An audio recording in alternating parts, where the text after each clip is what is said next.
Hi everyone. Sorry we've started a few minutes late today.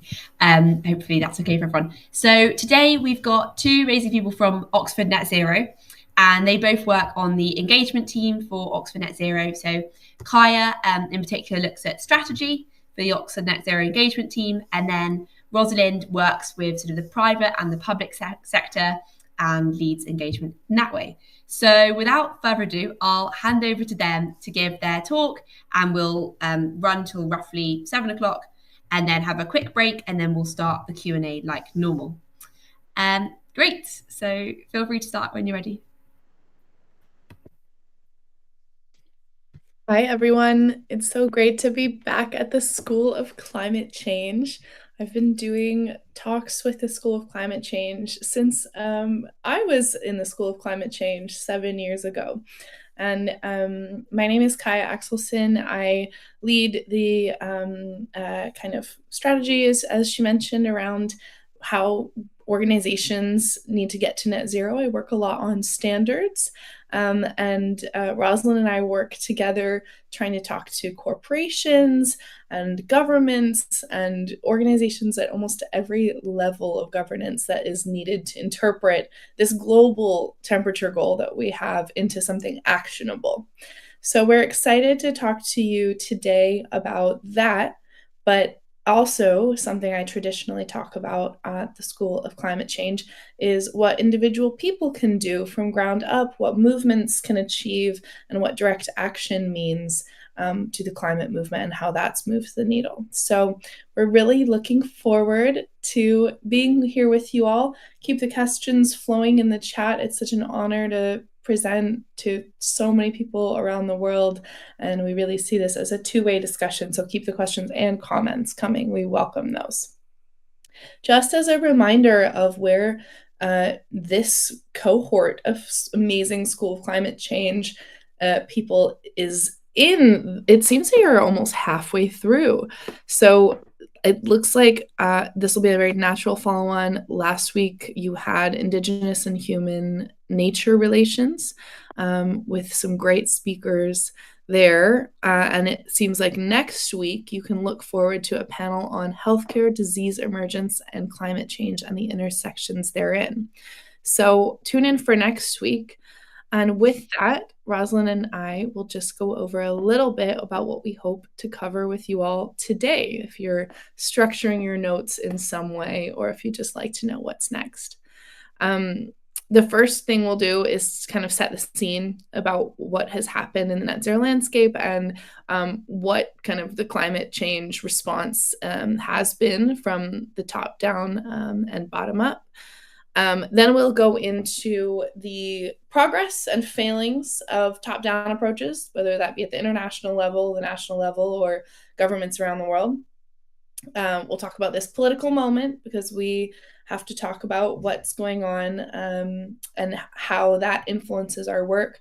And we'll go into a conversation that I think is fitting around ground-up reactions to the headwinds that often come at different cycles in movements. I've been in social movements and climate movements for a long time, and there's always headwinds, and there's always something that we can do from the ground up to hold each other closer and keep the movement going. So we're excited to get into this, not just for you all, but because I think I need to give myself a pep talk, and I'll hand over to Rosalind with that. Thanks, Kaya. Yeah, we thought it would be useful to begin by sort of telling the story, if you like. I know you've covered the scientific basis, the biosphere, this kind of thing, but it's always useful to look back at where we've been and how we've got to where we are, which helps inform where we're going. And that's something we think about a lot in the engagement team. So in 2009, we had this seminal paper by Miles Allen, who led your first session, and co-authors. And this was the sort of first identification of how we stop global warming. So this requires reaching and sustaining net zero global anthropogenic CO2 emissions and declining net non-CO2 radiative forcing, which I'm sure he covered with you earlier. Now, 6 years later, that how made its way into the Paris Climate Agreement. But that also included this normative decision of where to limit global warming. So Article 2 said holding the increase in the global average temperature to well below 2 degrees above pre-industrial and pursuing efforts to limit increase to 1.5 above pre-industrial levels. And that global temperature goal is achieved through the net zero. So in other words, achieving net zero is what we have to do to limit global warming. And this requires, as you can see here, reducing as many emissions as we possibly can. And for any small number of residual emissions, compensating them with durable removals. Now, the key of this is that this becomes additional to what the land and ocean sinks are already doing for us as part of the natural carbon cycle. So that was Paris, which was 10 years ago. So 10 years on, where are we? The UN releases these emission gaps reports, which document the differences between the projected future greenhouse gas emissions based on current country commitments and the level of emissions we need to limit global warming to those goals of the Paris Agreement. And each year they come up with one of these titles, which, as you can see, highlight that more needs to be done. So we had The Heat is On, A World of Climate Promises Not Yet Delivered, The Closing Window, The Broken Record, and last year we had this, No More Hot Air Please. So we were wondering if anyone has ideas for what the 2025 title should be, please do pop them in the chat. But the big message is that more needs to be done. It's been 10 years, a lot of work has been done, but there's a lot more to do. Now, this is a really nice quote by Catherine Wilkinson, which actually our colleague Alexis highlighted for me, who has done a lot of the School of Climate Change, so I'm sure some of you might know who she is. But Catherine Wilkinson wrote the book All We Can Save, Truth, Courage and Solutions for the Climate Crisis.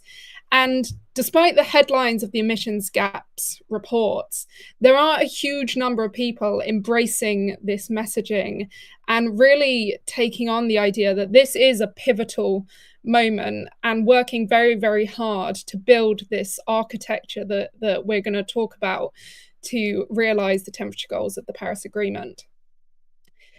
And you can see from this graph that we are making progress. So the policies that have been developed are bringing that projected temperature needle down. We know that this isn't going far enough, and we have a lot of hard work to do to make sure that any pledges that are made translate into action.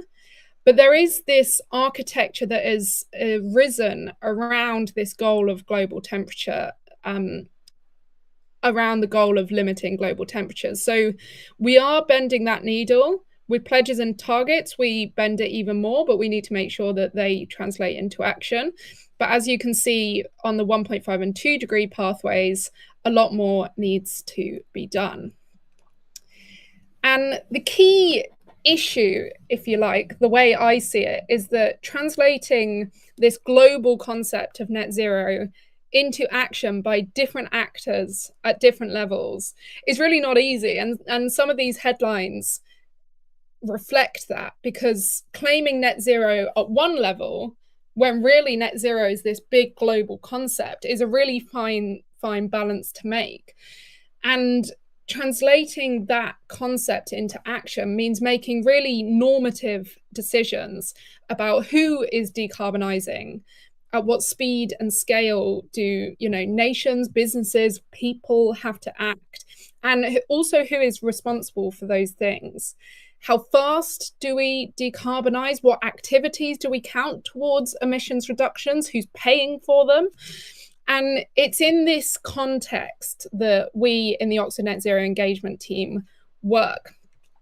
So I mostly put this image in because I think it's really pretty, but it also goes some way to illustrate how complex the ecosystem we're working in, because achieving net zero is not something, it's not just sticking a plaster on things, it's not acting in this closed system. So there are many things that the team at Oxford Net Zero have contributed to try and provide clarity in this space. So the IPCC special report that coined net zero as a term, some of the UN advice, there's a lot that Kaya will speak to later about these ISO standards and many other standards to make sure that when we're saying something's net zero, that's actually translating into temperature outcomes. And also offsetting principles, how you can offset, how you can make sure that counts. So there really is a lot of work to be done in this space.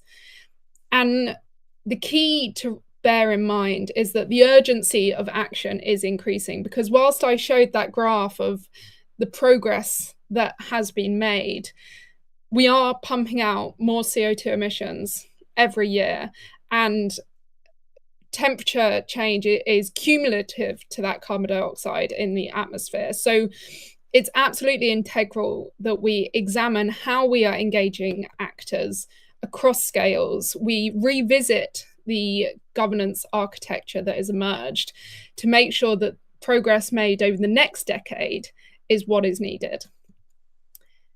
So Kaya is going to start by introducing a little bit about the top level of that net zero governance architecture. Definitely. So when you think about net zero governance, I think people often think about just their government and feel that their government is really far away. Or people maybe only think about their local government because that's what is immediate or present to them. But there's an entire system that we need to think of that has a set of interactions, and where we see we can drive ambition both up and down the system, so that really no matter where you operate, whether you're working at a local government level, at a company, or at your national government, if you're mobilizing a large political movement to drive national government change, or if you're a negotiator at COP, you are doing something that is going to affect the rest of that system. And so we have been thinking about what kind of change looks like. And I'll start just at the very top, but trust me, we will end this conversation at the kind of ground up level where I think most people have the ability to act. At the very top of what we might call the pyramid of our governance system is what's called a nationally determined contribution. It's called a nationally determined contribution, or NDC for short, because the system that we have in international negotiations is a voluntary one. All the nations come to the table of their own accord and they say, this is what we think we can do.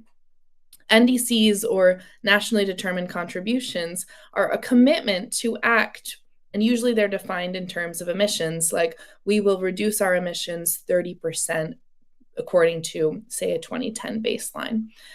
But these are not laws. They're not fixed targets. In fact, they're supposed to ratchet up and become more ambitious over time. And they're also not limited to emissions. They often bring in other indicators and other metrics and plans involved with perhaps nature or energy or resilience. These are things that are integral to their national transition plan.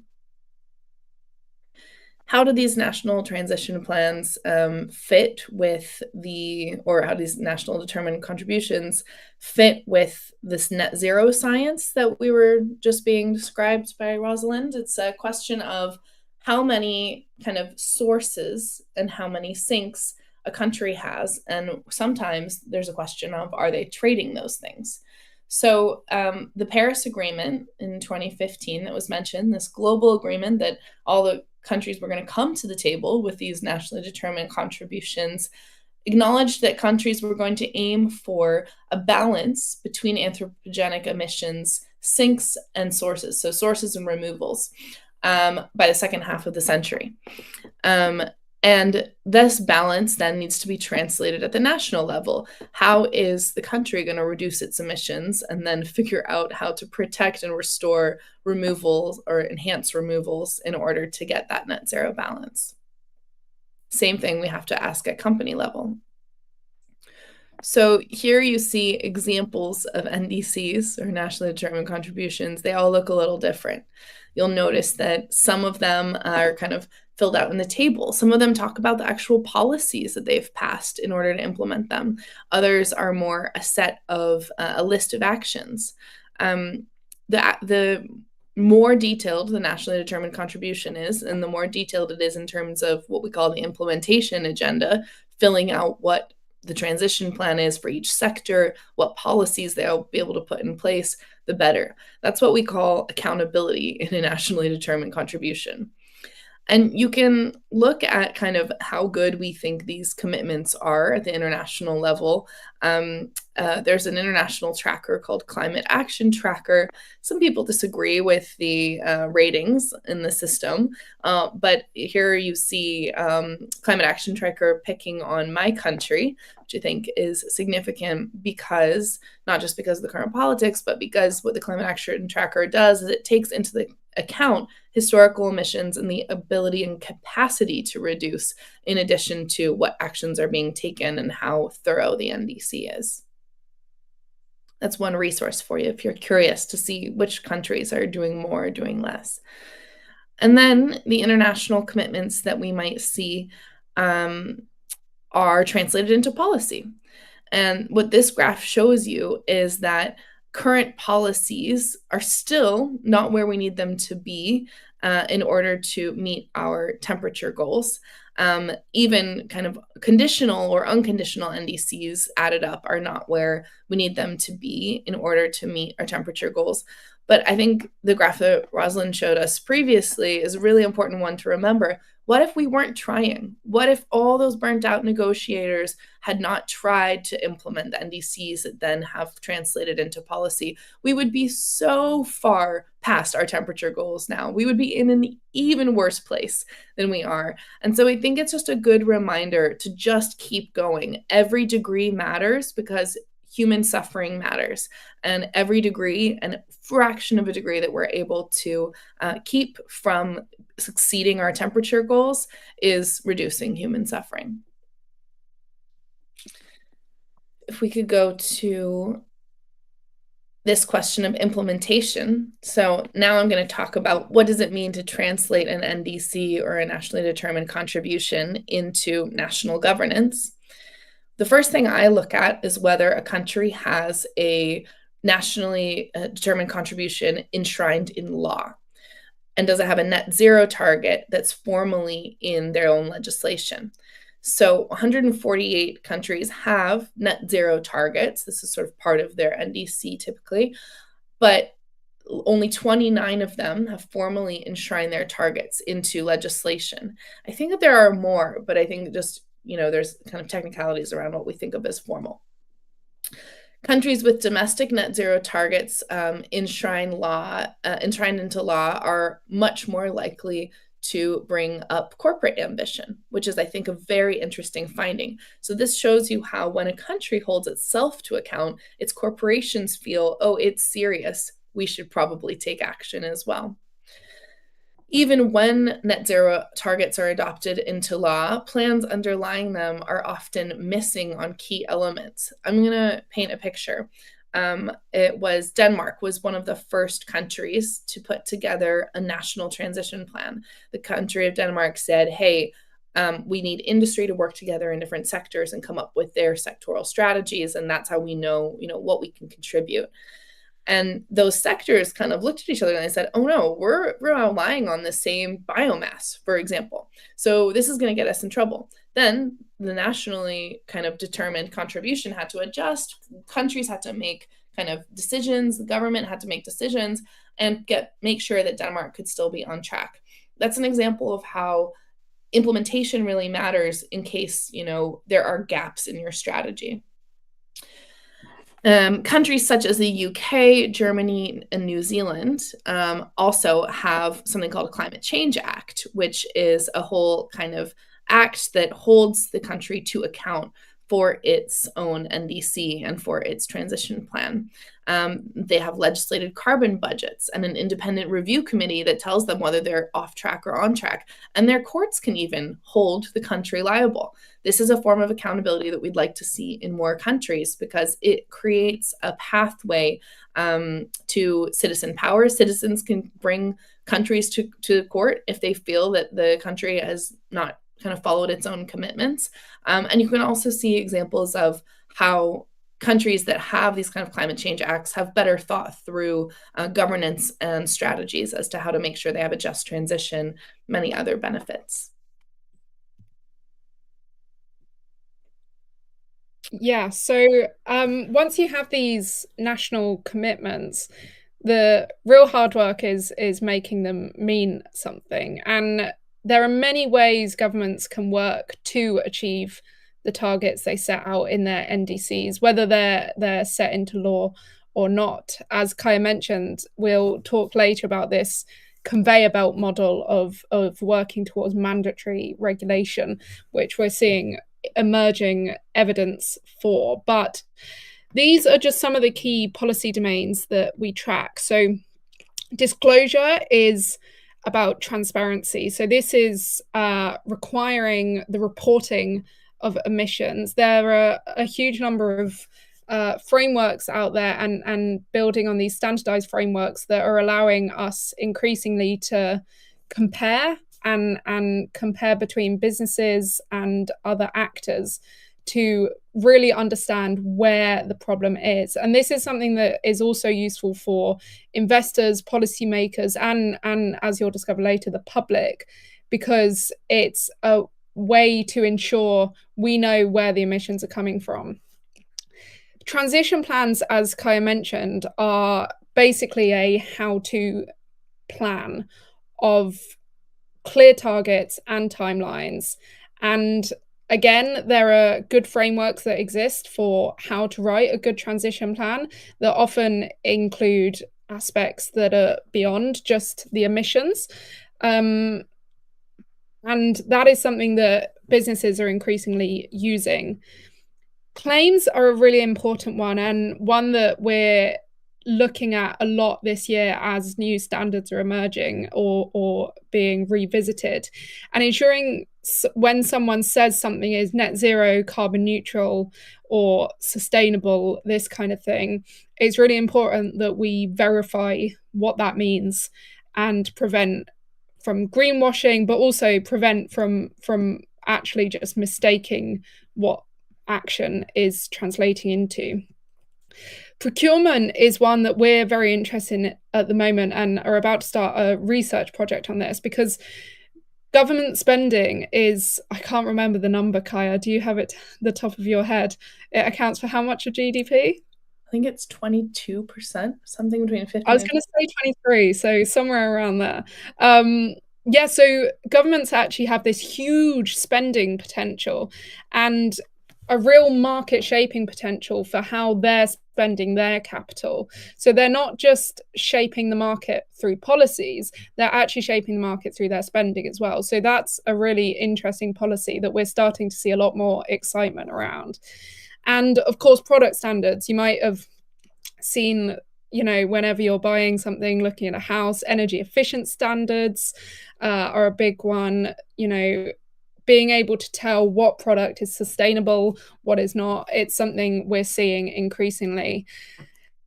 We have a wonderful resource called the Climate Policy Monitor, which tracks across 30 jurisdictions, individual policies, as you can see here. And you can download this amazing data set, which I would really encourage people to go and look at, which talks about exactly across these three policy domains of disclosure, transition planning, and procurement. So we are seeing a lot of action, and increasingly we're seeing collaboration around action and learning between countries. And there is, again, a positive spin to this, because we have seen successful policy interventions. There's a paper that estimates that these regulations have helped reduce CO2 emissions by between 0.6 and 1.8 billion metric tons between 1998 and 2022. So that's policies that have actually happened and emissions reductions that we have actually seen. And this is a very interesting paper that looked at these policies and policy mixes, because the policies that they assessed were much more successful when they weren't standing alone. So our insights on effective but rarely studied policy combinations highlight the important role of price-based instruments in well-designed policy mixes and the policy efforts necessary for closing the emissions gap. Now, this varied depending on sector, country type, and region, but there's really an emerging base of evidence of what good policy to achieve net zero and other sustainability goals looks like. And after we get from national implementation, that was a sort of whistle-stop tour, we get on to non-state actor, which Kaya is going to delve into. Yeah, so what we mean by non-state actor is just a group, an organization that is not the government, right? We also see action at the subnational level, which could be the government. So that could be cities, states, regions. And this is equally as important because it is the real economy, right? This is what's really happening. This is how we receive our goods. This is how we shop in the grocery store. This is the real ground up stuff. We track companies to see if they are aligning to the implementation policies that Rosalind just put out. Sometimes companies have actually gone further than a lot of the implementation policies that we've just seen. And in fact, we have a net zero tracker, which shows that the Forbes 2000 list, of that list, over 60% of companies, so, we're talking over 1,000 companies, have set their own net zero target. Now, this is something that a trend we observed when we first started Oxford Net Zero about 5 years ago, and it's only increased every year. When we started, only 20% of the tracker, only 20% of the Forbes 2000 list had actually set its own net zero or like commitment. And now we've seen, more than half of the world's largest companies do this. So that's really encouraging, and that trend only grows. And in fact, we can see that more reporting to CDP, which is one of the largest private reporting organizations, started in the early 2000s. And we see that there's, quite a lot of ambition. However, across that ambition, there is varied detail. 72% of global fossil fuel and cement CO2 emissions can be attributed to 122 industrial producers. So we see this density of emissions in this set of industrial players. And we really want to look at those guys and say, what is your transition plan? What is the detail? Just over 1% of global investment funds are considered Paris aligned. So we have a lot of work to do in the financial sector to get the companies that are guided by the financial sector to align to net zero. And in terms of ambition, corporate pledges are just a demand signal for policy because it sort of reinforces that ambition loop. But I think policymakers also want to see that companies have confidence that they can do it and that putting resources into that transition. It's kind of everyone wants to play hot potato and say, you go first. But we're starting to see that trend reverse. There's a bit more of an ambition loop. And the more we make it so by working within our organizations to drive ambition and change and get them to talk to their governments, the more we can drive that ambition loop in the right direction.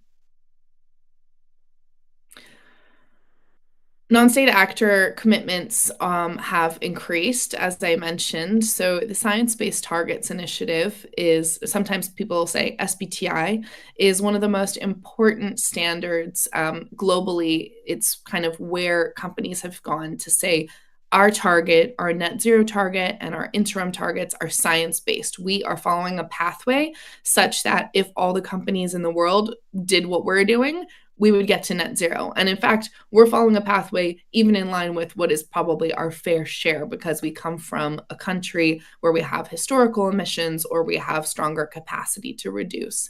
So there has been a lot of controversy about this standard, the science-based target, partly because when you build a standard and you start small with just a few of the leading, companies, 10 years ago, and then it grows into a global enterprise that is bringing together the world's largest companies in every region, there's going to be some growing pains. And most recently, the standard has been going through kind of a scaling exercise where it's trying to help define for us what net zero is. In the meantime, the International Standards Organization has also come on to help with that effort, because ISO is an organization that's in almost every country, 169 countries around the world.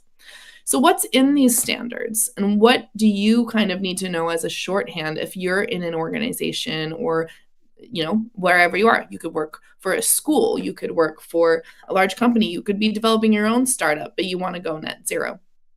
How would you know that that company is net zero aligned? So, of course, there are many lines in the standard, but I like to give people a simple acronym that they could share around a dinner table. Maybe you're talking to your friends or relatives, and they're like, what's a good net zero strategy? I was talking to my friend, and he runs a company. He says they're net zero. How do we know? And you can score them. S stands for short-term plans and targets. Are they just shifting the problem into the future by having only long-term targets? C stands for coverage across all greenhouse gases and all scopes. O stands for offsetting, which should be only used scarcely. The rule of thumb, although it's a benchmark, is less than 10% of your emissions you should be offsetting. And there should be conditions on the types of credits or offsets that you should use. It's clear that the kind of majority of credits globally are insufficient as counterbalancing mechanisms for that kind of balance of sinks and sources. And so what we need is durable removals that last as long as we want that net zero balance to last. Otherwise, we're just punting the problem to future generations. R stands for reporting and accountability. If you're not disclosing what you're doing, how does the community know? And E stands for equity. If your plan hasn't included a plan for how workers are going to be treated in the transition, for how local communities are going to weather that transition, and if your kind of considerations of your target does not consider global impacts from those most affected from climate change, then your plan is not complete.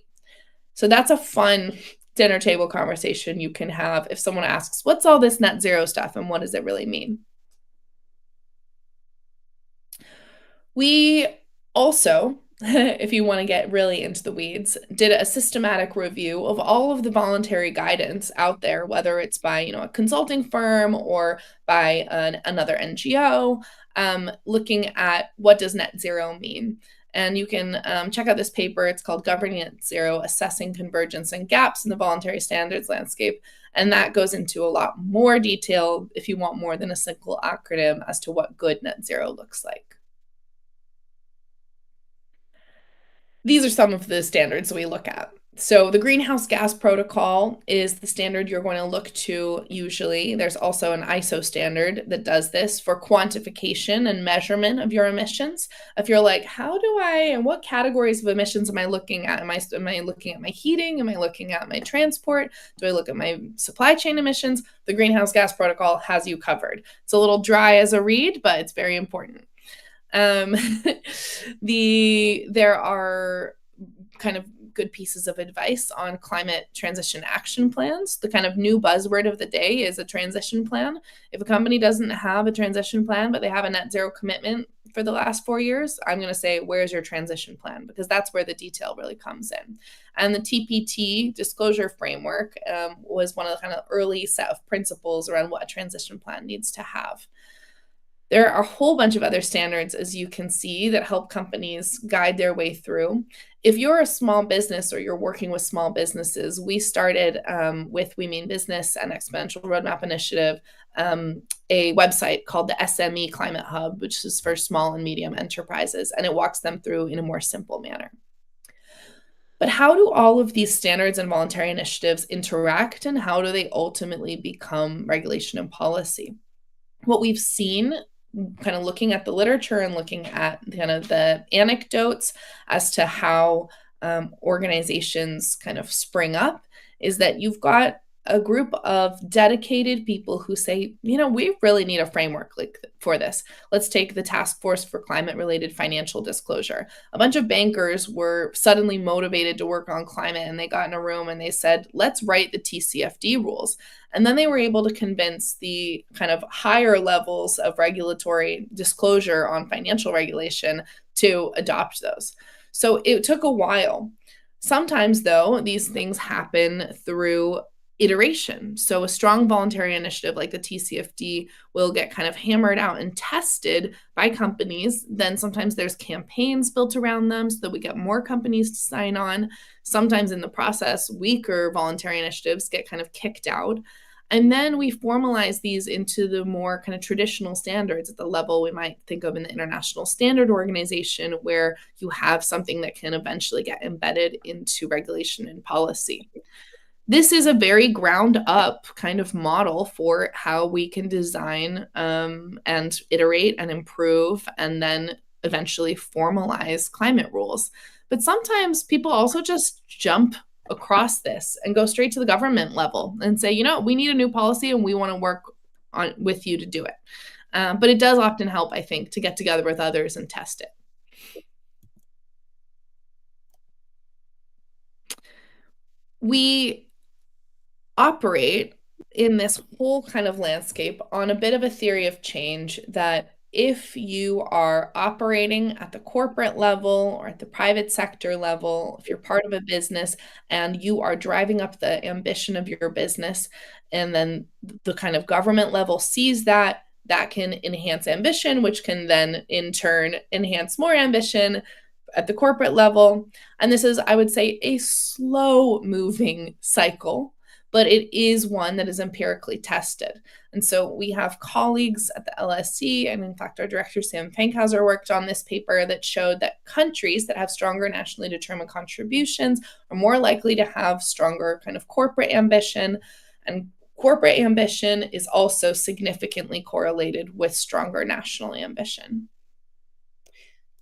Yes, so that completes our pyramid of a sort of Net Zero Governance 101, which I hope has been useful and insightful for everyone. Now, the elephant in the room is that this governance architecture is not flawless. It has gaps, and it is built around a political and a social system.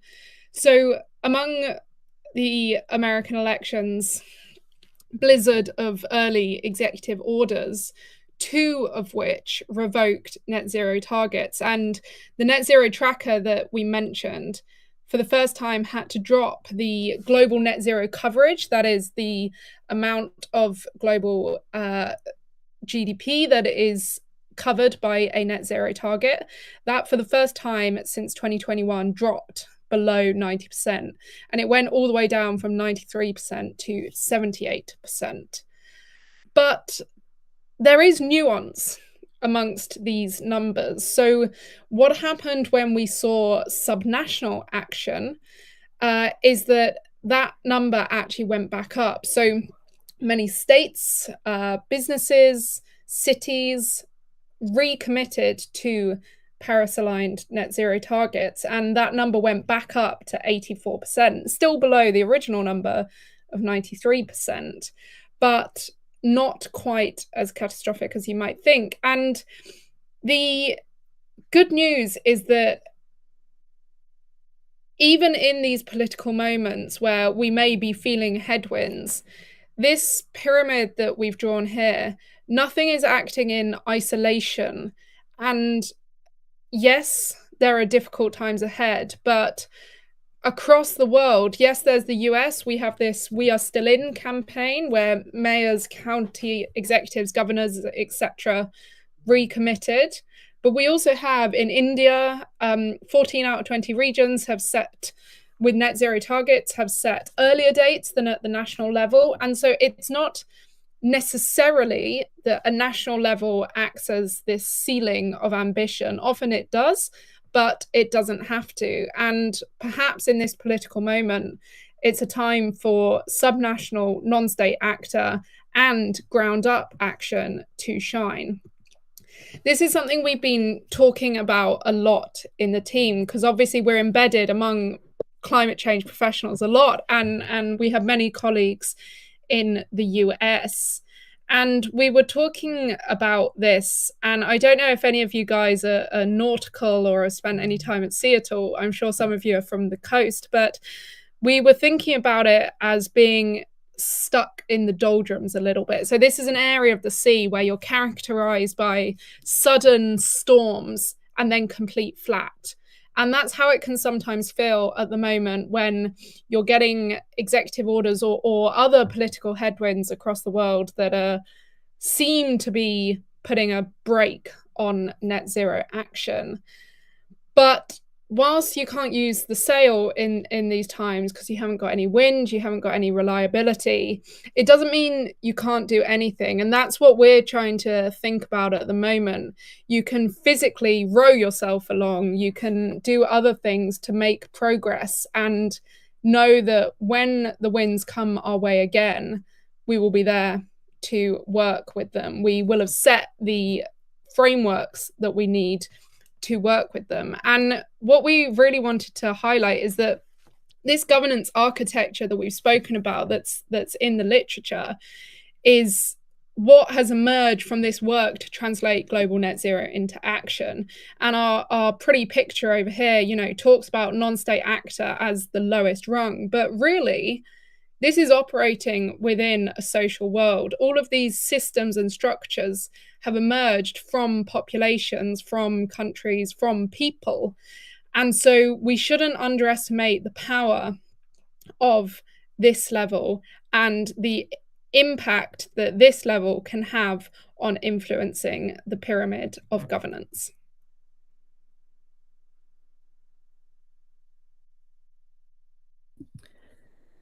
So I want to actually address one of the questions that came up in the chat just now, which is, I think, a really good critique that the conveyor belt model seems overly simplistic. How do we account for variation in context in policymaking? And you're absolutely right, it is. I think Mphil, the author of the conveyor belt model, would be the first to say that it is intentionally simplistic and that there's always more behind it. One of the things that I think is valuable about it is that it helps people just get on the same page about where we're at in kind of a process. So if I'm talking to a company, say a company in India, and they're like, hey, we're thinking of adopting this initiative, like a consultant has said that there's this voluntary initiative and we should, adopt it as part of our net zero framework, I could say to them, great idea.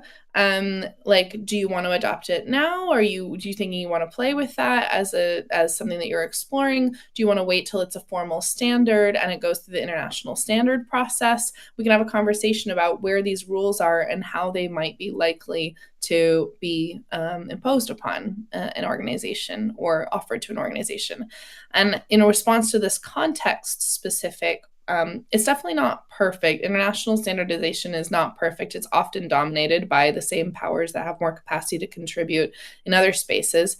But once you get to that kind of formal standardization space in ISO, every single country plays a part and votes and helps draft text.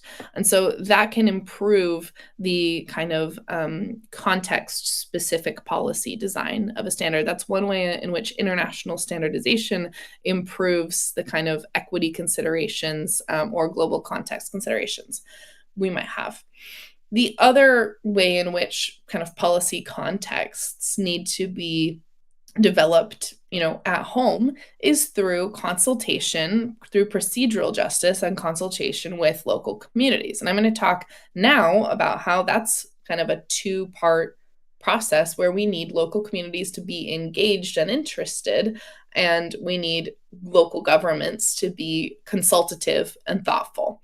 That, of course, requires good government and good governance, and that's the dream. But we're seeing examples of climate assemblies around the world where that's starting to happen, or just examples where consultation is being experimented with, and that can be very inspiring. So how do you demand that your government listen to you, whether you want more climate action, you want a hand in drafting a policy or a framework? This is what I'm going to talk about now. Sometimes the formal channels just don't work, right? Sometimes we need to use humor, media, critique to say, well, you've got it wrong. And the really great example, I'm a big proponent of net zero strategies and net zero targets, but they would not be anything. And that score chart that I just gave you that says, what a good net zero strategy is would not exist if it wasn't for the hilarious and engaged critique of civil society. Here you have kind of memes where, youth activists are putting together images on the internet making fun of how net zero can be used as a delay tactic. We need to immediately and drastically lower our emissions, net zero 2050. Like the light comes on, like we'll do it later, or a friend of mine went to COP and tried on, this is a picture of my friend in the photo wearing, making fun of our prime minister and making fun of our president and saying, that they're actually not trying to do net zero because of a series of policies that are perhaps not aligned with the promises that have been made.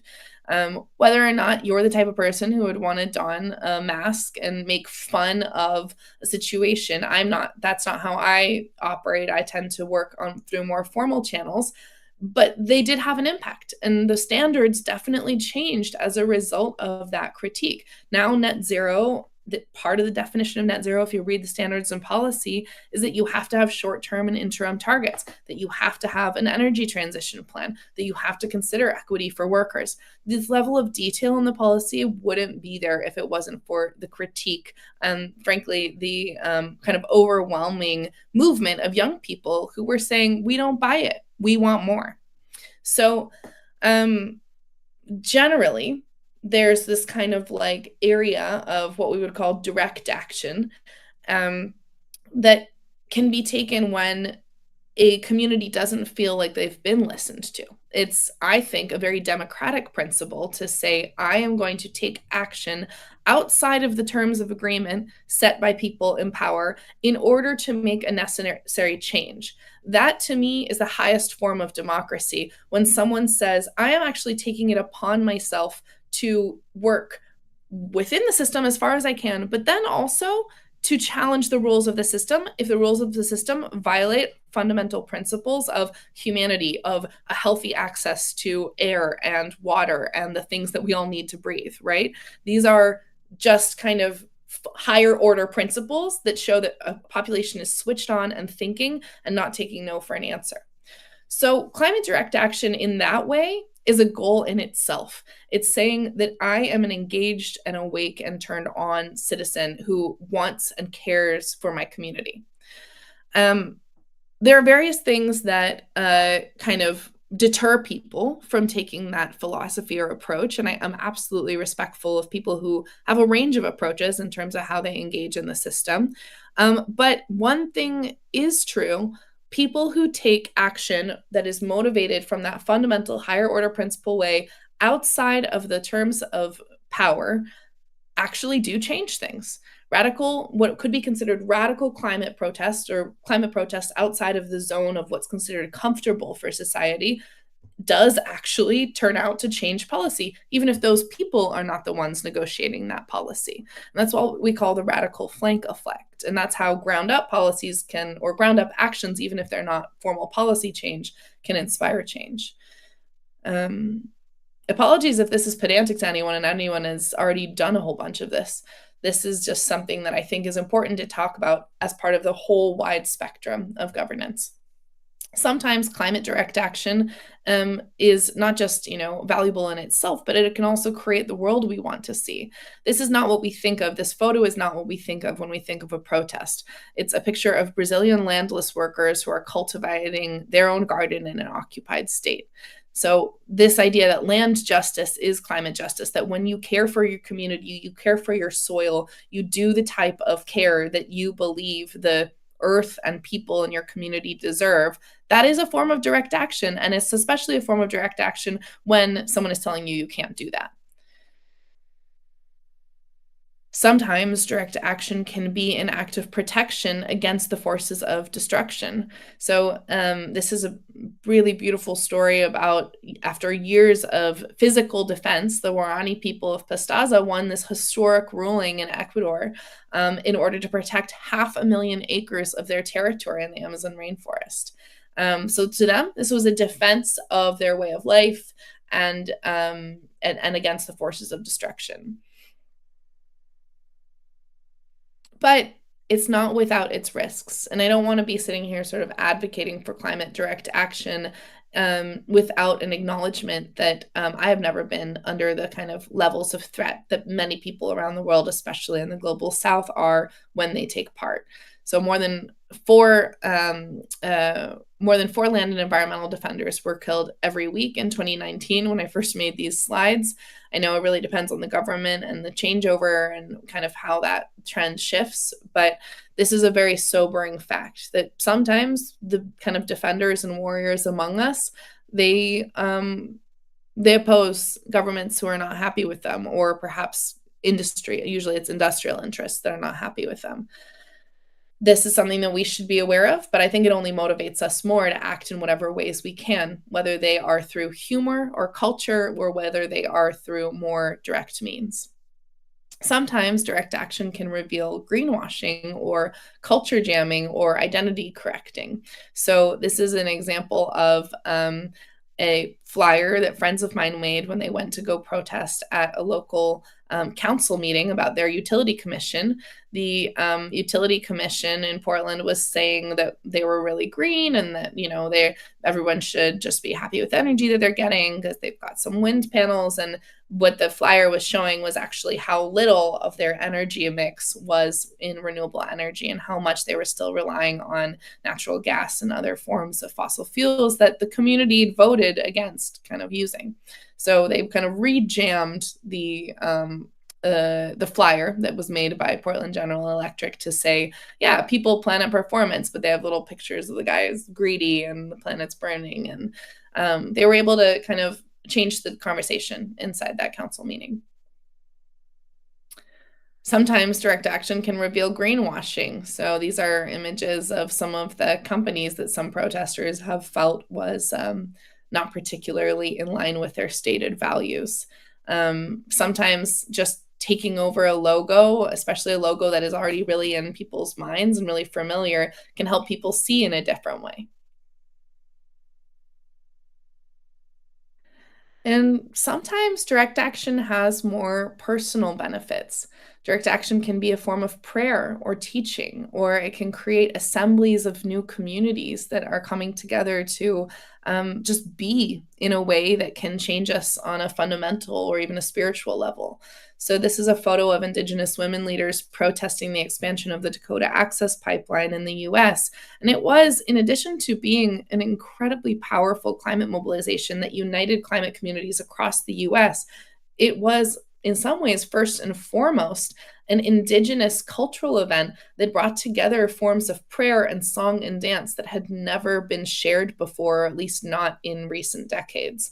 And so in some ways, coming together because we just believe in the right thing has these benefits that are far greater and far more kind of cosmological than the initial protest might have been about. And finally, as I mentioned, direct action has this radical flank effect. There's this term in social science called the Overton window, which is the range of policies considered politically acceptable to the mainstream population at a given time. And this is sometimes also referred to as the window of discourse. We're seeing this in the US right now, actually on the right wing, that the kind of window of discourse has been pushed so far. The right wing has just decided to do so many a kind of small population of right wing actually has decided to just take over and do so many kind of outlandish things that the idea of what was a reasonable kind of conservative position is out of whack. It's shifted more towards the right now. The same has been true on the left, and it's kind of a pendulum, it swings. But one thing that is clear is that this happens within movements as well. So I'll give a couple of examples of this radical flank effect in the environmental movement.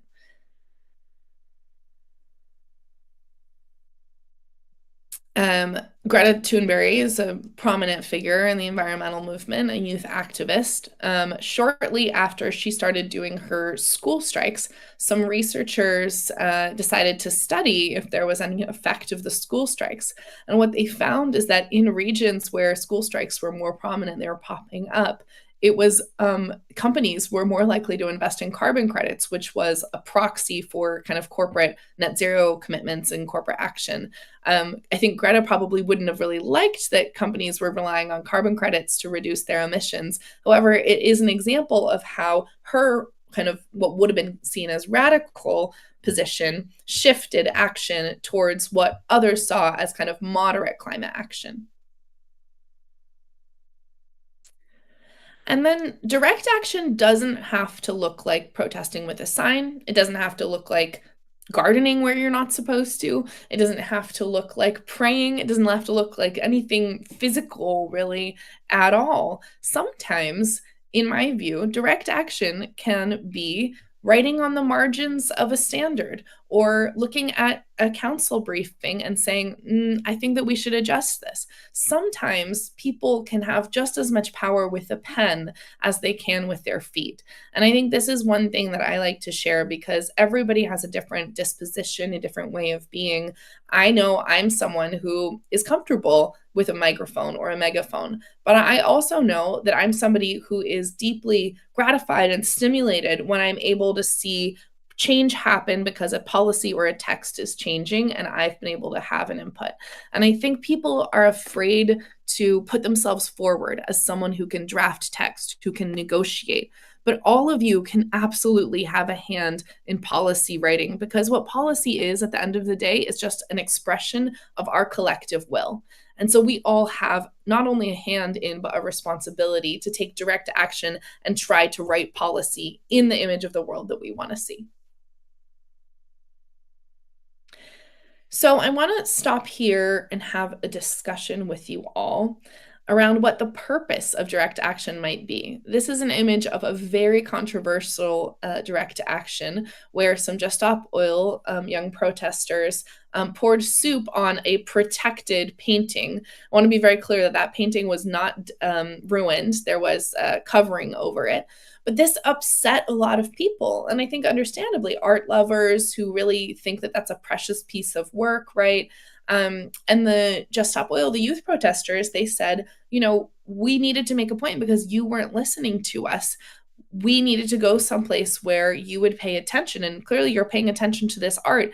Do you care about this, old historical painting? Well, you should be caring about the climate crisis because the urgency is that strong. We felt that we had to pour soup on this thing that you loved. Now, that's not perhaps what some people might consider a very mature form of protest, right? But the amount of conversation everywhere I went, there was a dinner table conversation about this action. Why would they have done that? And maybe it sparks the conversation. Maybe that was the point of it, was to spark the conversation. Maybe we allow people to come to their own conclusions about what climate is, or maybe it caused backlash. You decide. I just want to stop here and say that there's probably lots of ideas and thoughts in the chat about appropriate ways of engaging, or perhaps maybe we don't even care about what's appropriate. We just have to engage because there's a crisis. What do people think? How should you protest in a given context, perhaps where you are? I'm going to look at the chat and then just pick out some comments.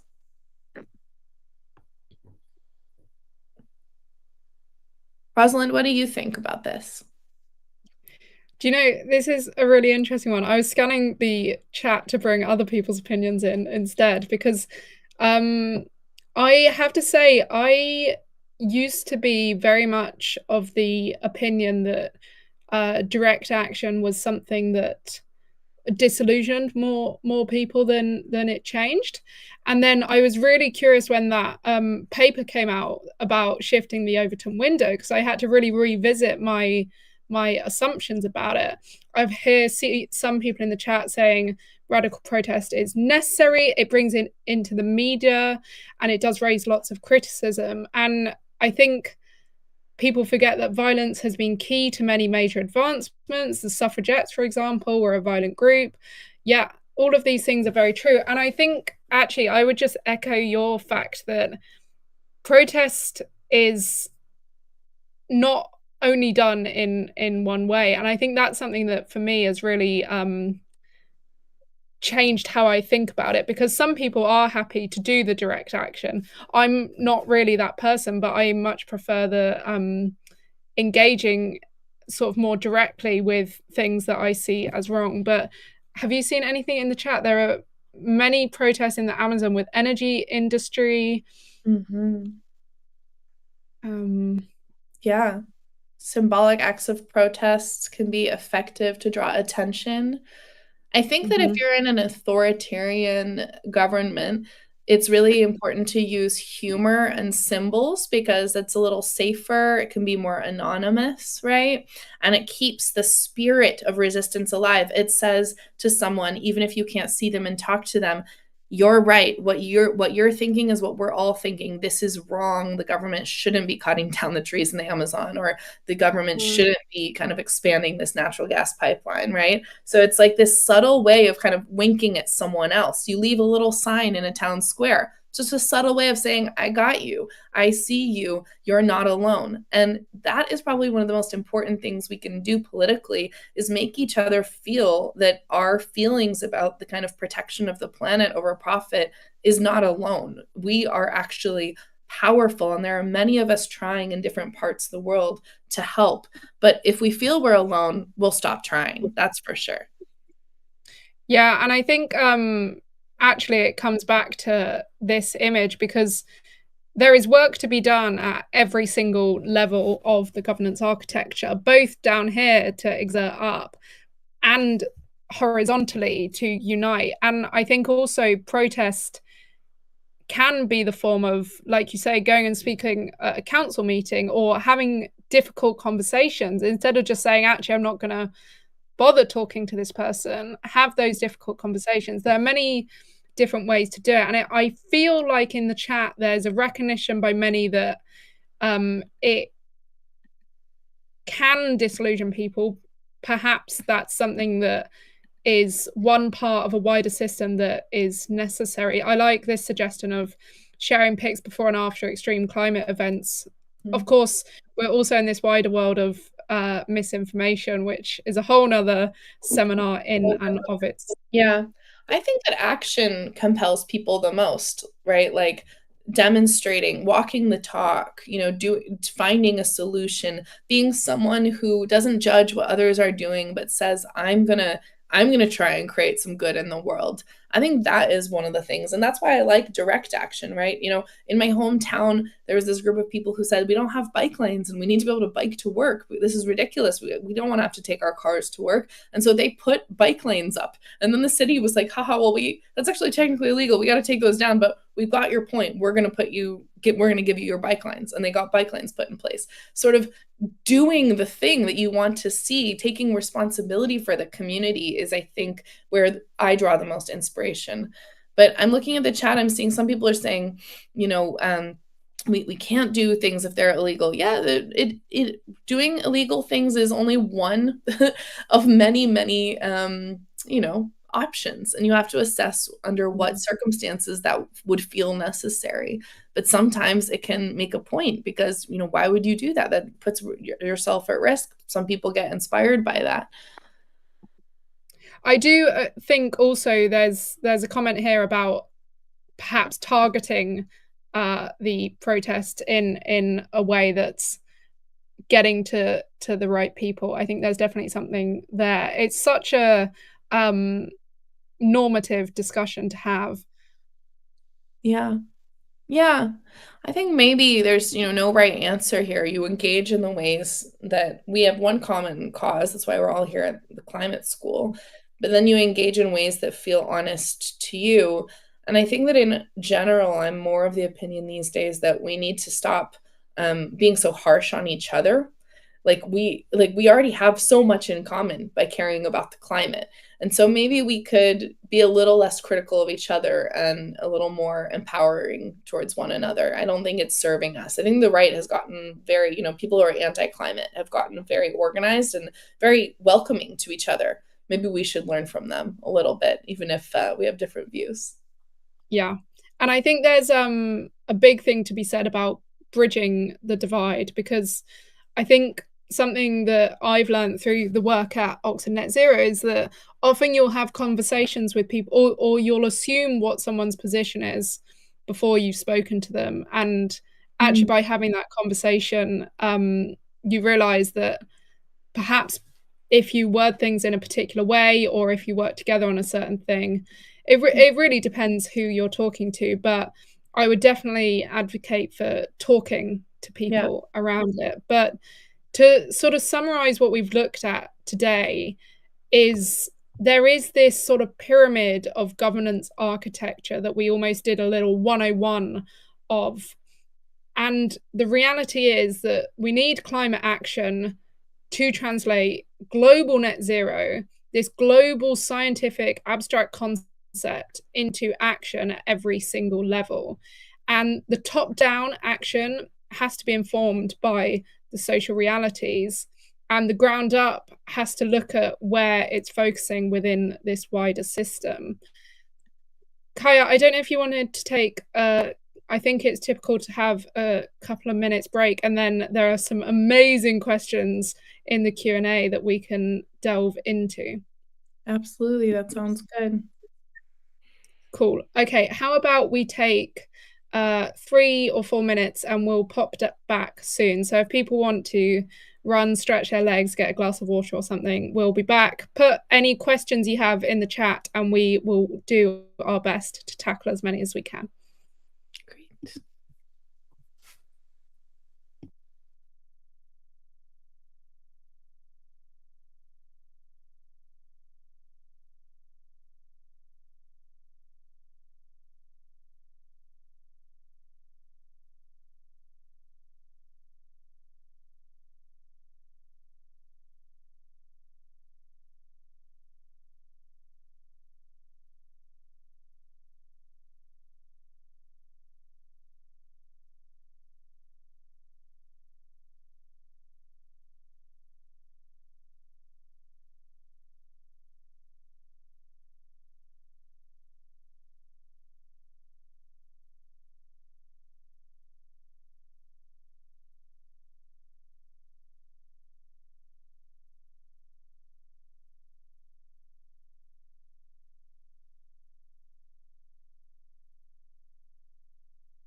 Okay, hello again, everyone. Hopefully you've had a moment to stretch your legs. So we will start with the top of the Q&A.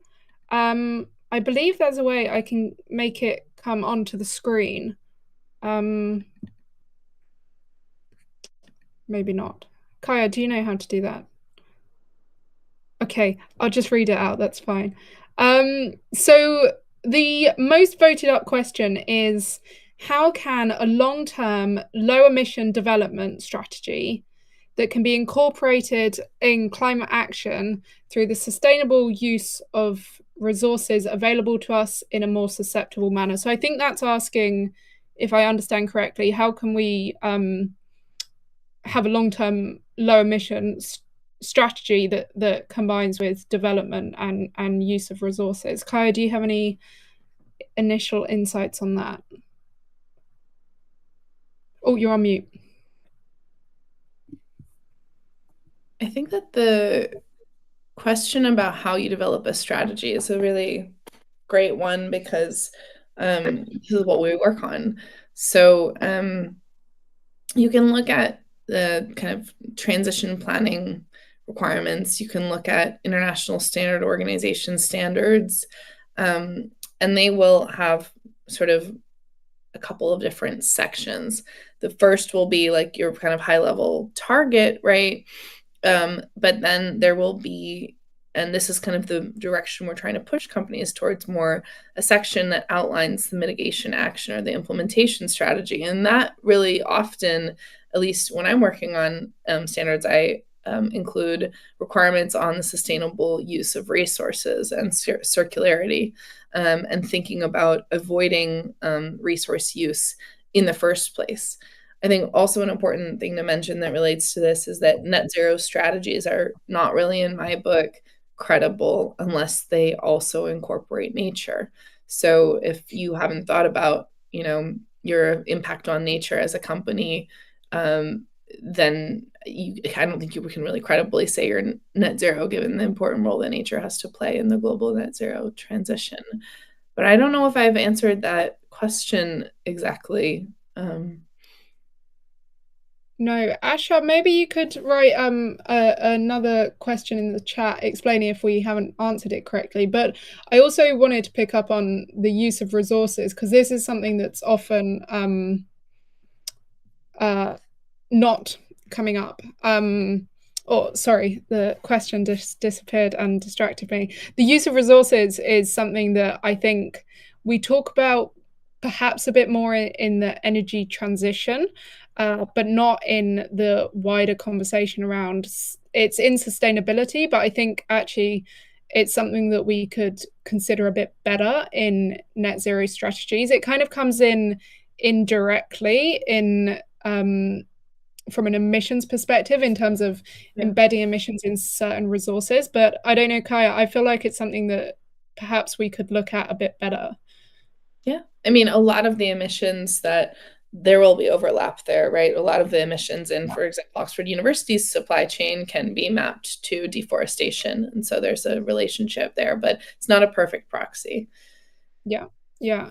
Okay, we've got a question of, could you share with us the most surprising or unexpected insights you've gained about building climate consensus across different stakeholder groups? That's a really interesting question. I think the one that springs to my mind is I had a friend who was working on it was actually a hydrogen project in the UK, and they were trying to get sort of buy-in from the local community. Originally, they were trying to transfer all the buses and the taxis and this kind of thing to electric, but they were facing massive resistance because there was a very specific thing in this town where the taxi drivers and the buses all had to get to the local airport. That was their most used route, and the electric vehicle capacity was not far enough to get them there and back in one charge.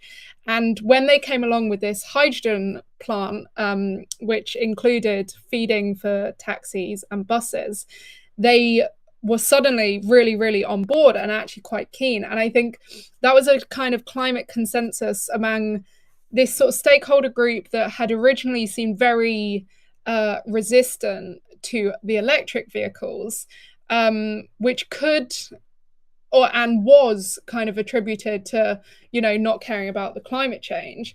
Actually, when you presented different solutions and listened to the problems they had, really, really were quite on board with it. So I think that's something that really highlighted to me. Kyra, have you got anything?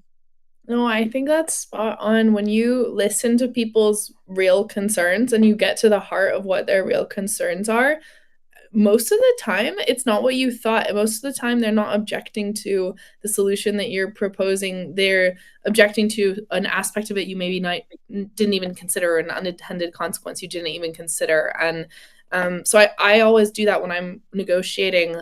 If there's someone who doesn't like my idea, maybe I'm drafting some text and they don't like the text, I will often say, and I've learned to do this over time, can you tell me a little bit more about why? Because usually it surprises me. It's not that they disagree with me. We're all in this process together trying to come to an agreement. And it's not that they're a bad person or that they don't care about climate change. It's that they've either thought of something I haven't thought of, so I have to improve my text, or they are misinterpreting something I've written, and then I can clarify for them what we're supposed to say, and we can arrive at a more clear version of the text. So in both instances, it usually improves the text to say, what's your real concern here? And then occasionally, if I find out their real concern and I just disagree with them, I can say, thank you. I respectfully disagree, and here's why. And then it gives everyone else in the process a chance to kind of pile in and say, I agree with Kaya, or I agree with this person. And then that's how we come to consensus. And I think that the other thing that I keep in mind when I'm kind of driving a consensus process is that no matter what, there are conflicts of interest in these processes sometimes. And sometimes I do note them and say, are you representing your organization here? Or are you representing the aim of the outcome that we're trying to drive at?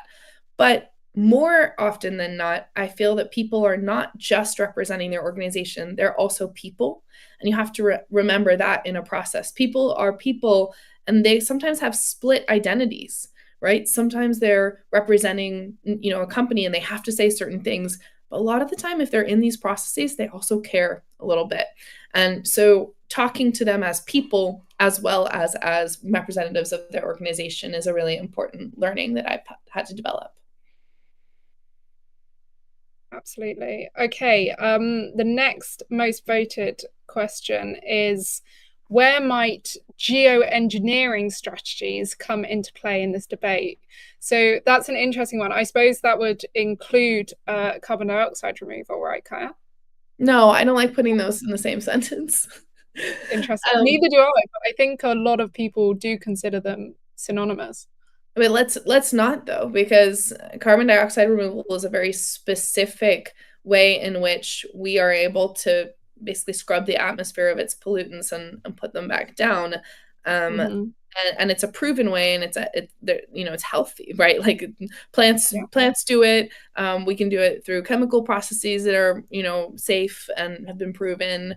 But if you lump carbon dioxide removal in with these crazy ideas to spray salt into the air to create more clouds that could accidentally salinate the oceans, or I'm not saying that there's not unsafe CDR. There probably is. Someone is going to invent some crazy idea, but a lot of the commercially viable CDR that we see out there is safe, and I don't think should be lumped in with these crazy ideas to biohack our planet. And I think that's an important distinction.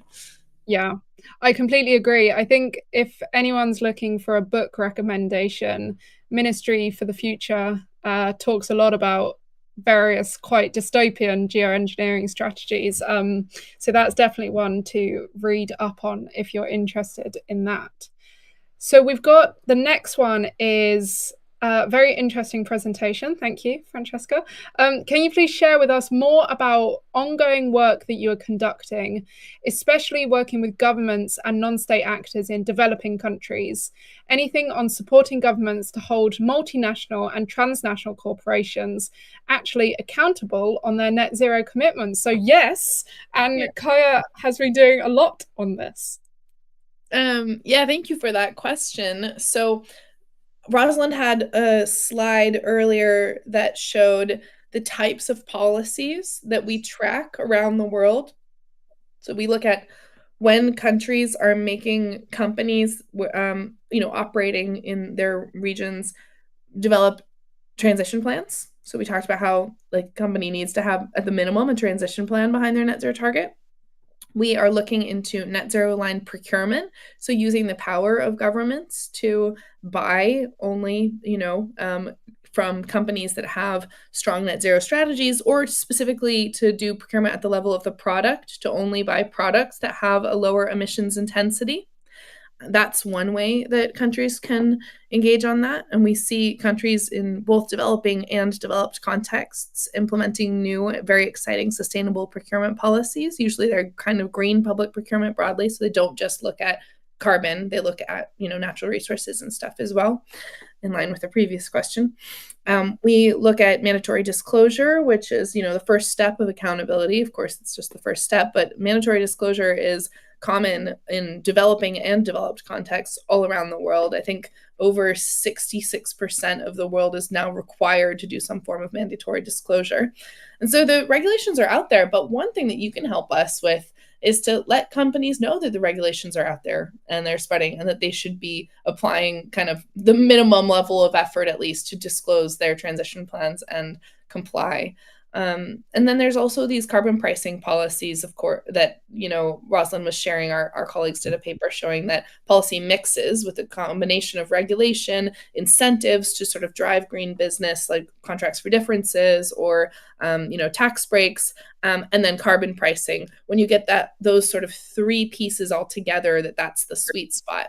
But yeah, we would like to do more working with governments around the world to help them design policy mixes and policies, especially procurement policies, that are fit for them. Absolutely.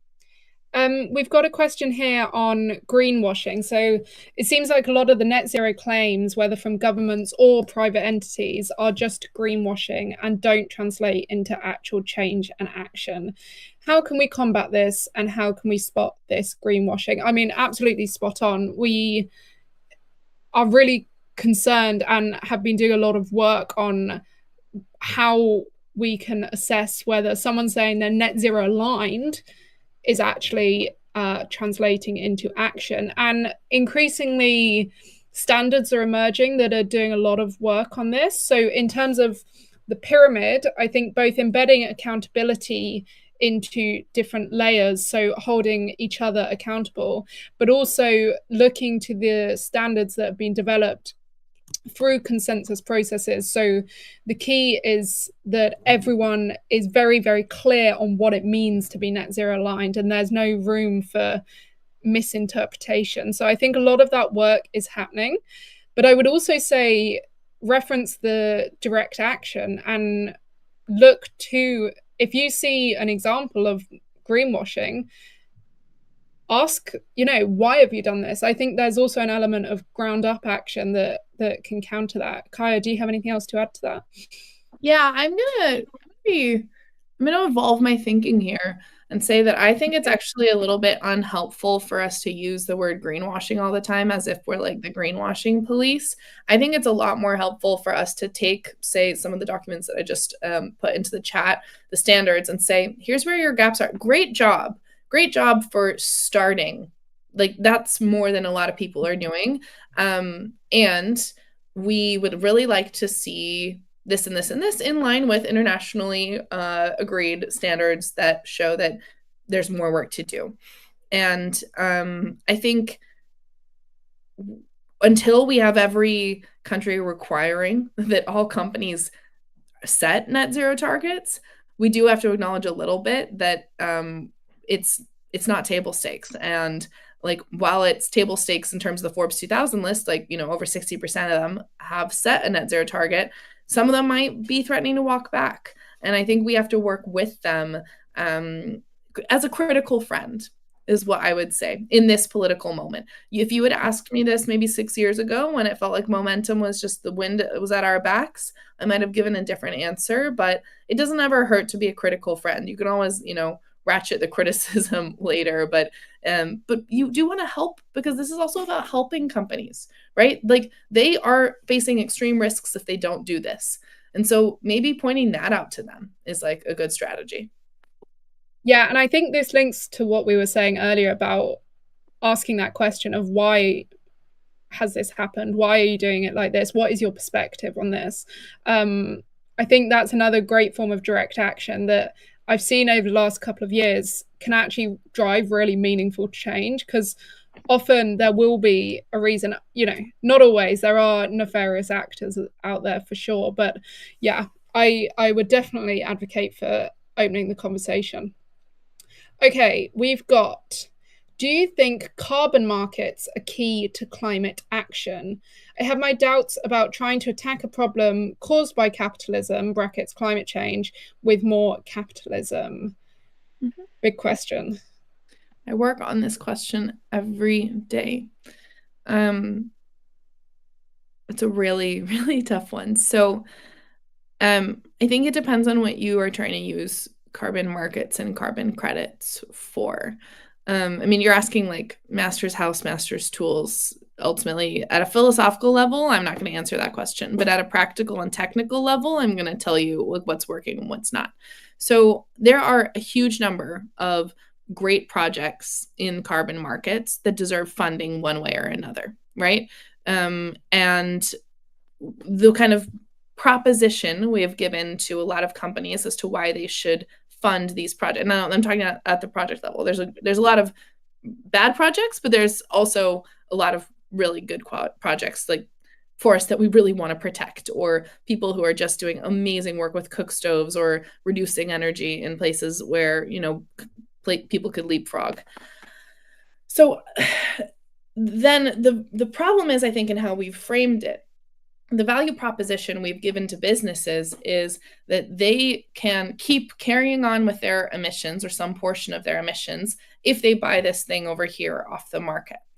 And that has been shown by a lot of evidence, a lot of academic research, not philosophical academic research, like data-driven academic research, to not be a credible offset. Basically, a lot of the carbon market today is still not a credible offset, and because maybe the baseline is not clear, because it's over credited. They're claiming a credit for more emissions than they're actually reducing, because it's an invisible commodity that's unregulated and really hard to make sure that people are actually, the numbers are adding up the way they are. There are amazing people doing work to reform and improve the integrity of the carbon credit. There's rating agencies. There's something called the ICVCM, the Integrity Voluntary Carbon Market something initiative. I can never do that acronym. But there's amazing people who are improving the methodologies to show that a ton is a ton.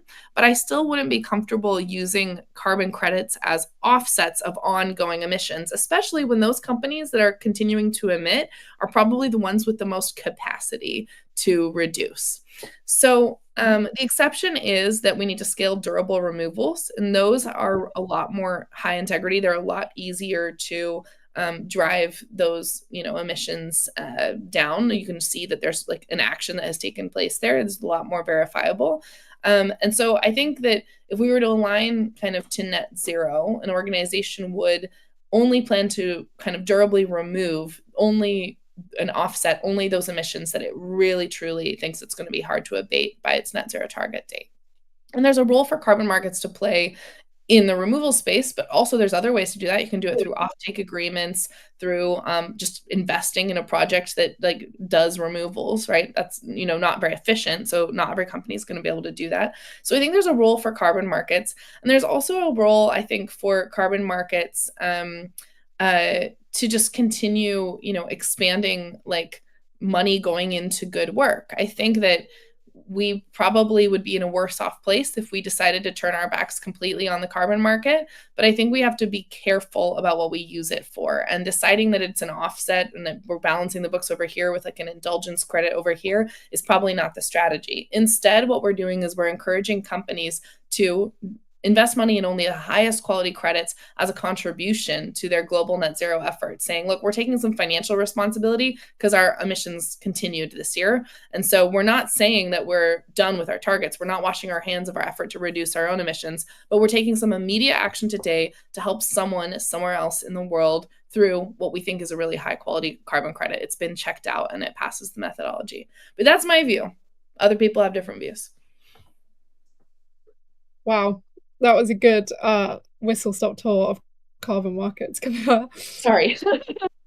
No, it was great. I think, honestly, I completely agree with everything you said. I think the wording of Aleandra's question of, is it the key to climate action? I would say it's a part of climate action. Yeah, it's probably absolutely. An important piece of the puzzle. Just like every matter of degrees counts, but it's not the only thing. And I think people probably spend more energy on it than Yeah. The key to net zero, I would say, is decarbonisation, first and foremost. Okay, this is a lovely question. When looking at net zero, it sometimes feels a bit overwhelming as a young person wanting to get into the climate sphere. What are your advices to start a career that tackles those major issues? And I think this is a really, really important question. And Kat, I don't know if you have any initial insights to this or whether you want me to kick off. You're obviously further along your career than I am. Go right ahead. Oh, okay, fine.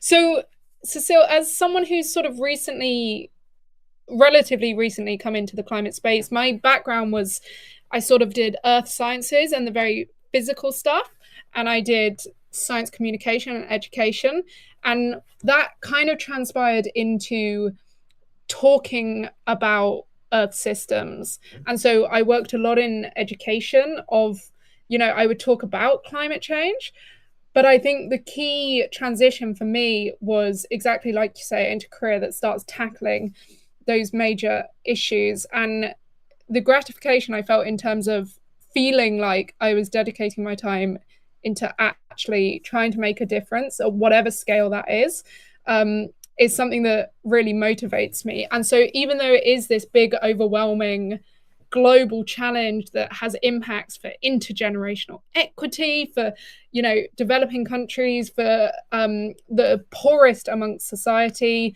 for the richest amongst society, like it's really this all-encompassing thing. But I think being very open and taking that inspiration and the motivation, because there are so many amazing people who work in climate and in environmental problems at a wider scale. So I think that sense of overwhelmedness dissipates a little bit when you've got this community of people working around you. I would say educate yourself.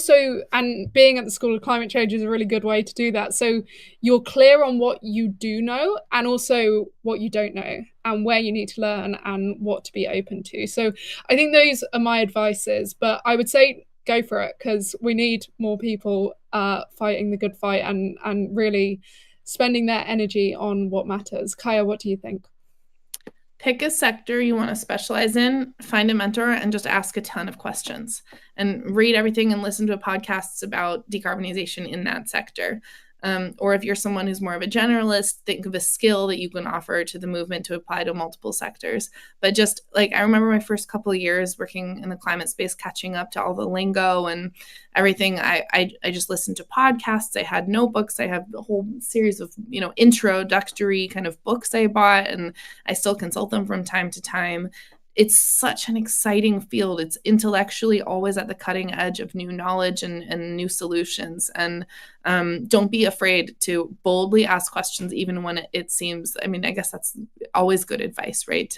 I regularly ask Rosalind what something is that I haven't, looked up properly. And being like bringing that humility in I was just working in a working group with people who have been writing climate standards for 20, 30 years. And this guy is thanking me for bringing a new framework to his attention, and he's Googling it while we're talking, right? The world moves so fast, and especially the climate space. So just stay curious and excited. Yeah, absolutely. Okay. We've got time for a few more. How has your understanding of what constitutes successful climate action changed through your work? What metrics or indicators do you now consider most meaningful? Thank you for the amazing presentation and discussion. Now, that is a tricky one. I think for me, it depends how you're defining climate action. I think having sort of grown up in the UK with a very specific perspective on things, I had this idea of climate action as being very much in that pyramid of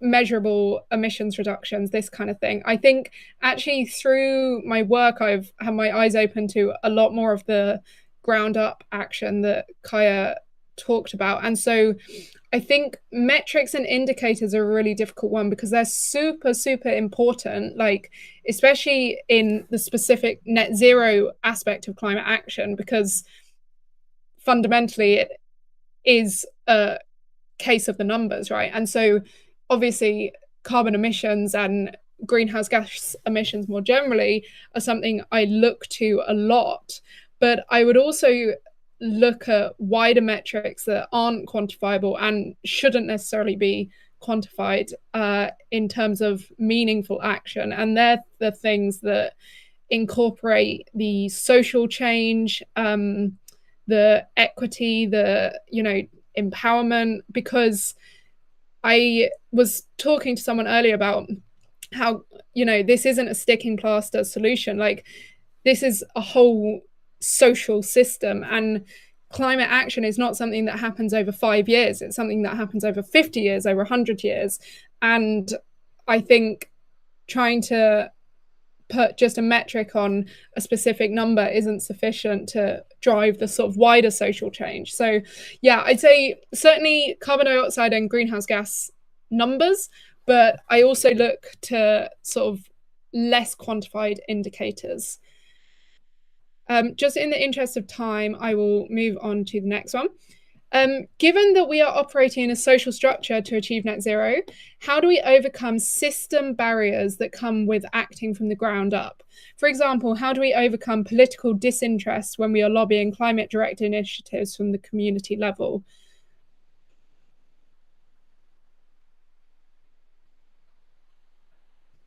What do you think, Kaya? Or do you want me to? When I'm trying to understand what the person is saying, how do we overcome system barriers that come with acting from the ground up? So political disinterest when we are lobbying climate direct initiatives from the community level. So I suppose, how do you get the political sort of system to listen? I mean, that really depends on the barrier, right? Yeah. Usually the answer is getting to know people. Usually the answer is figuring out who's going to block getting to know them and work with them, or work with people around them, or build enough sufficient support for your thing and demonstrate that to them. But I think, yeah, it's just about being really, really stubborn and inspired and bringing people with you. Yeah, bring people with you, definitely. And again, looking to those wider things of how can what you're lobbying for or what initiative you're caring about, I'm sure there will be synergies with other people who care about their side of the puzzle.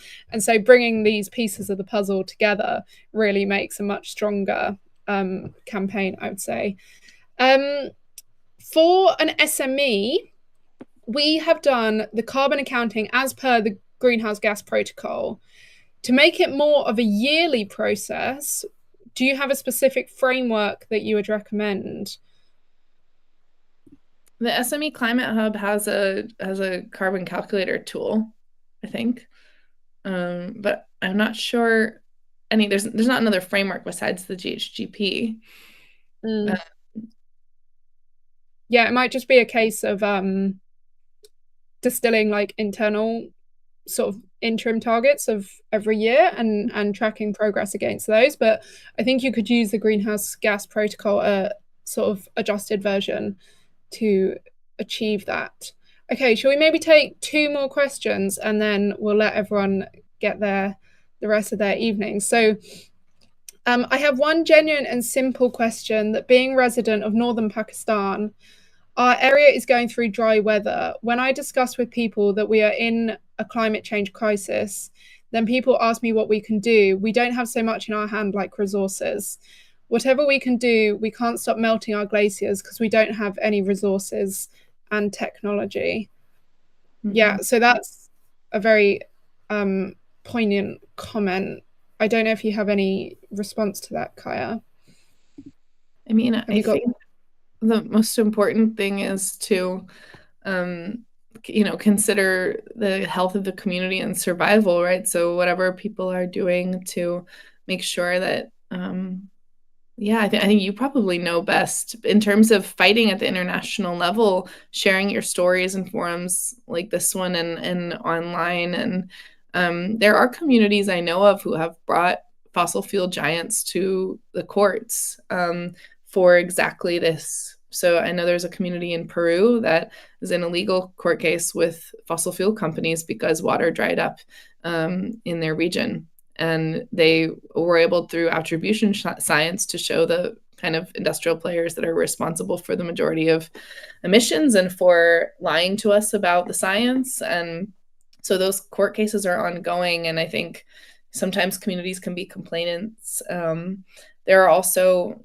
presentations at COP, at the Conference of Parties. Obviously, it would take kind of crowdfunding resources to get there and be on stage. But I think taking care of your own community first. And then local governments, I guess, would be like the other. I'm sure you've thought of all of this, though. I'm a little bit self-conscious that you're probably far more advanced in your ability to advocate for your cause than I could just give with some kind of comments here. But I'm wondering, Rosalind, if maybe next time we need to take a problem like from the chat and workshop it all together. Like, look at the barriers, look at who we could influence, look at how we could help. I think that might be more satisfying, because it's really hard to talk about this in aggregate. Yeah, I completely agree, because I think I've also been conscious during this talk that so many of the questions, but also of the people who are attending here, like, everyone has such expertise, and that expertise will be above and beyond what I have in terms of specific aspects of the solution. I think, Ahmad, in terms of this specific comment, it really emphasizes the fact that, particularly for finance, for adaptation, is far, far, far cry from what it needs to be. And other than sort of articulating that to myself, I think it's a really important thing to remind people of. Okay, we're going to take one last question. Kai, this one's directed specifically at you. So in developing or least developed countries, net zero often translates as an economic nightmare. What is your opinion on that perspective? I mean, ethical commitment or policies is one thing, but implementing those policies is another. Yeah, I'm really curious. Again, I wish we could have a whole conversation. I'm really curious to understand what this participant describes as an economic nightmare. There are economic, it depends on the timeline you're on in net zero. There's definitely an injection of cash that you need to get kind of net zero progress initially, but then in the long term, net zero comes with a huge amount of savings across sectors, especially in the energy sector, and prevents regions from shocks in oil prices. So there's kind of I think a long-term versus short-term issue to consider. I think there's also a question of what we define as economic health or wealth, right? if you're in a region where the natural resources are being depleted, then like there might be short-term gains to that, but long-term you're going to run out of those natural resources. And who kind of, where is the money where are the profits getting pulled from? I think one thing I think about a lot in terms of net zero and multinational equity is that if we were doing net zero right, we would be shifting resources so that communities could become more self-reliant. And that's part of the sort of value chain decarbonization effort, that vision that I see. But I think there is an acknowledgement in the standards and policy that I work on of this principle of fair share, that there are communities that have to go slower. They don't have that injection of cash today. So it is an economic nightmare if they were asked to go net zero tomorrow, right? And so we do expect that large multinational corporations and corporations in like the global north would go faster to buy time, so that maybe some regions can have their net. You've got India and China having NDCs past 2050, and that's reasonable. That's in line with a fair share principle, right? The question is, how much fast? And then I think there's this conversation we need to have where we break down the difference between cross-country inequality and within-country inequality. We need to have a very different conversation with the elites in a country than we do with the kind of government as a whole, right? And the kind of like pathway to net zero for the entire country, because there are a lot of elites in, frankly, a lot of developing countries that are benefiting, but that kind of money is not trickling down, and then it's not helping transition the total economy to net zero, but they're living like the kind of top 1% in a country like mine. And that's a very difficult conversation to have, that within country inequality has increased so much, even as countries improve economically. So we could probably have that conversation over like some port in Oxford sometime, or ideally somewhere else. Yeah, absolutely. And I think sort of following on from that, and just to finish up with a final comment, there was a comment in the chat about, with these economic challenges and funding cuts, wouldn't it make more sense to now focus on adaptation rather than mitigation? And I think what might be nice to leave you with is that reminder that every fraction of a degree of global warming causes much more damage and requires much more adaptation to happen. And so I don't think that we should see mitigation versus adaptation. I think we need to work towards solutions that do both in an equitable way and across multiple levels of society and across the world. It's not an easy challenge, but it's the challenge that we must do, because this global concept of net zero is one that we can't, misinformation away. It is there, and it requires mitigation to prevent really, really wide scale damage.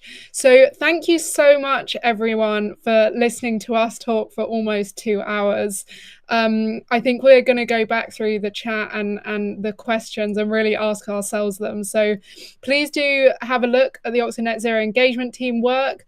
There are lots of opportunities there in terms of global youth training that our colleagues run. And I think it's been a really nice session. So thank you so much.